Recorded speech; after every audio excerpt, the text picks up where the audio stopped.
দর্শক একটা দুঃখের খবর, এই যে থেকে মাছের গাড়ি এই যে রাস্তা থেকে উল্টিয়ে জমিতে পড়ে যান। জমিতে পড়ে গিয়ে দেখতে পাচ্ছেন এই যে ওনার মাছগুলো এই যে জমিতে বিচরণ করতে থাকে।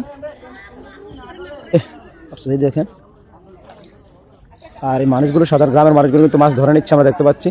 আর যিনারা মাছের ব্যাপারে আছেন বা গাড়ি ড্রাইভার আছেন তারা একটু বাদ দিয়ে রাখছেন। এদিকে দেখতে পাচ্ছি মাছগুলো একটু সেচের ব্যবস্থা করতেছেন, যেহেতু বৃষ্টি হয়েছে, পানি জমে আছে জমিতে।